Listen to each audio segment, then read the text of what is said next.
Hello everyone, स्वागत है आप सभी का हमारे यूट्यूब चैनल पर जिसका नाम है सौरभ क्लासेस फॉर हिस्ट्री। आज मैं एंसेंट हिस्ट्री से मौर्यन एडमिनिस्ट्रेशन, जिसे हम मौर्यों की प्रशासनिक व्यवस्था कहते हैं, इस विषय को लेकर उपस्थित हुआ हूँ। तो चलिए बिना समय गंवाए हम अपने इस विषय को प्रारंभ करें। मौर्य प्रशासन की व्याख्या या वर्णन करें। मौर्य प्रशासन पूर्णतया केंद्रीकृत एवं सुदृढ़ नौकरशाही व्यवस्था पर आधारित थी। चूँकि इसकी स्थापना शक्ति के बल पर हुई थी, अतः सैन्य बल इसकी शक्ति का मुख्य आधार था। मौर्यों ने इसके कुशल प्रशासन हेतु प्रशासन की सभी इकाइयों पर ध्यान दिया था। मौर्यों की प्रशासनिक व्यवस्था को बेहतर ढंग से समझने के लिए हम इसे एक डायग्राम द्वारा संक्षिप्त व्याख्या द्वारा इसे निम्नलिखित रूप से प्रदर्शित करते हैं। तो मौर्यों का प्रशासन तंत्र विभिन्न भागों में विभाजित है। एक है केंद्रीय मंत्रिमंडल, दूसरा है नौकरशाही व्यवस्था, तीसरा है सैन्य व्यवस्था, चौथा है गुप्तचर व्यवस्था, पांचवा है न्यायिक व्यवस्था, छठा है राजस्व व्यवस्था और सातवां जो है प्रांतीय और नगरीय व्यवस्था। तो चलिए एक एक करके सबको समझेंगे। सबसे पहले हमारा है केंद्रीय मंत्रिमंडल। इस प्रशासनिक व्यवस्था में राजा को सलाह देने के लिए एक मंत्रिपरिषद थी। इसके सदस्यों की संख्या निश्चित नहीं थी। इस मंत्रिपरिषद में एक छोटा सा कैबिनेट था जिसमें 3 या 4 पार्षद और एक महामंत्री होते थे। मंत्रिपरिषद के मुख्य सदस्यों में महामात्य, पुरोहित एवं सेनापति थे। मंत्रिपरिषद राजा की निरंकुशता पर कुछ रोक अवश्य लगाता था, परंतु कमोवेश राजा की शक्ति काफ़ी व्यापक थी। वह अपनी इच्छानुसार मंत्रियों की नियुक्ति करता था। ठीक है। मंत्रिपरिषद में के प्रमुख सदस्यों, जिसमें पुरोहित, महामंत्री आदि के वेतन 48,000 पण थे, जबकि साधारण पार्षदों को 12,000 पण मिलते थे। इसकी दूसरी जो महत्वपूर्ण व्यवस्था है वह है नौकरशाही व्यवस्था।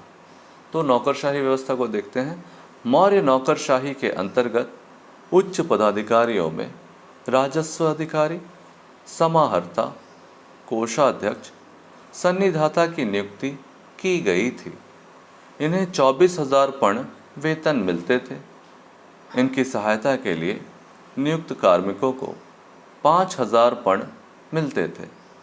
वस्तुतः वेतन संरचना को देखकर यह कहा जा सकता है कि मौर्य नौकरशाही एक क्रमबद्ध सोपान पर आधारित थी। इनकी नियुक्ति किसी प्रतियोगिता परीक्षा के आधार पर नहीं होती थी। कौटिल्य ने उच्च कुल में जन्म को उच्च पदाधिकारियों के लिए आवश्यक बताया है। इन पदाधिकारियों के अतिरिक्त कौटिल्य ने 27 अध्यक्षों की चर्चा की, जो मुख्यतः आर्थिक क्रियाकलापों से संबद्ध थे। अब इसकी सैन्य व्यवस्था को देखते हैं। मौर्यों की सैन्य व्यवस्था पर कौटिल्य एवं मेगास्थनीज में मतभेद है। कौटिल्य के अनुसार सेना एक सेनापति के अधीन रहती थी एवं सेनापति की सहायता के लिए 6 अध्यक्षों की नियुक्ति की गई थी, परंतु मेगास्थनीज के अनुसार सेना की व्यवस्था 6 कमेटियों के द्वारा की जाती थी। प्रत्येक संस्था में 5-5 सदस्य थे। लेकिन सैन्य विभाग के संदर्भ में कौटिल्य और मेगास्थनीज के विचार समान हैं। दोनों ही सेना के 4 परंपरागत विभागों का उल्लेख करते हैं: पैदल, अश्व, रथ, हस्ती। ठीक है। पैदल, अश्व मने घोड़ा, रथ तो आप जानते हैं, और हस्ती मने हाथी सेना। इसके अतिरिक्त 2 अन्य विभाग भी थे, जिसमें नौसेना विभाग एवं सैन्य रसद विभाग। नौसेना आप जानते होंगे, सैन्य रसद का अर्थ है सेना के लिए आवश्यक सामग्री जुटाने वाला विभाग। इसकी अगली व्यवस्था थी गुप्तचर व्यवस्था। मौर्यों ने एक सुदृढ़ गुप्तचर विभाग का भी गठन किया एवं इसके सदस्यों को कारा एवं गुणपुरुष की संज्ञा दी है। इन दोनों की तुलना अशोक के प्रतिवेदकों से की जाती है। कौटिल्य के अनुसार गणिकाओं का भी उपयोग जासूस के रूप में किया जाता था। इसकी अगली व्यवस्था है न्यायिक व्यवस्था। मौर्यों ने कठोर न्याय व्यवस्था कायम की थी। साधारणतः अपराधी को जुर्माना देना पड़ता था, परंतु कभी कभी अंग भंग की भी सजा दी जाती थी। कर नहीं चुकाने पर प्राणदंड भी दिए जाते थे। इन अपराधों को नियंत्रित रखने के लिए संतोषजनक पुलिस एवं फौजदारी व्यवस्था की गई थी। अब इसकी अगली जो व्यवस्था है वह है राजस्व व्यवस्था। मौर्यों की राजस्व व्यवस्था अत्यंत ही सुदृढ़ थी। राज्य सरकार अपनी आय विभिन्न करों तथा स्वयं के आर्थिक क्रियाकलापों द्वारा पूरा करती थी।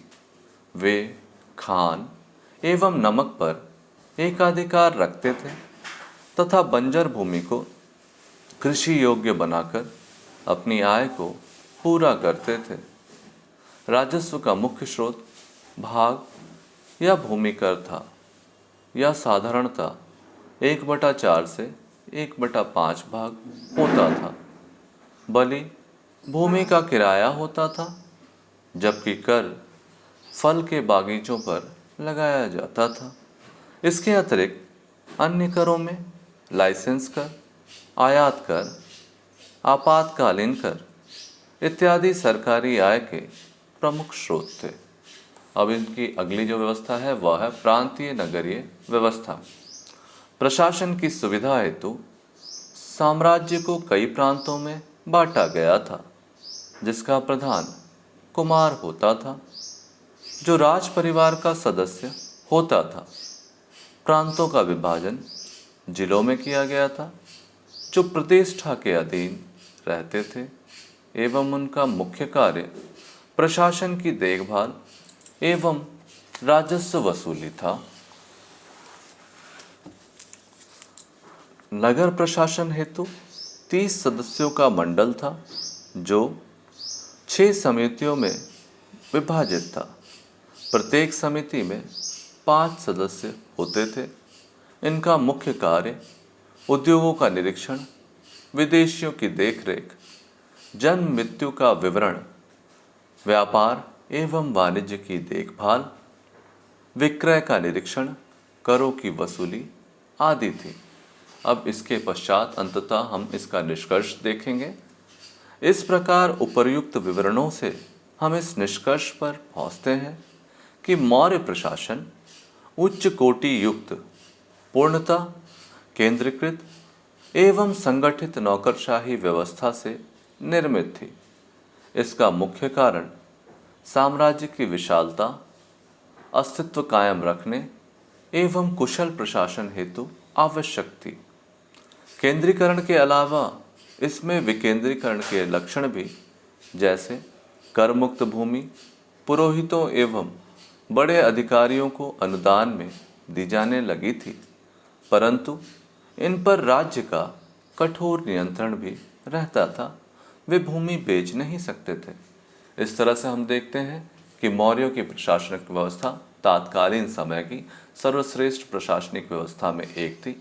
चंद्रगुप्त मौर्य ने जिस विशाल साम्राज्य की नींव रखी थी, उस विशाल साम्राज्य के कुशल प्रबंधन हेतु चाणक्य के द्वारा निर्मित जो प्रशासनिक व्यवस्था कायम की गई थी, वह तत्कालीन समय की सर्वश्रेष्ठ प्रशासनिक व्यवस्था में एक थी।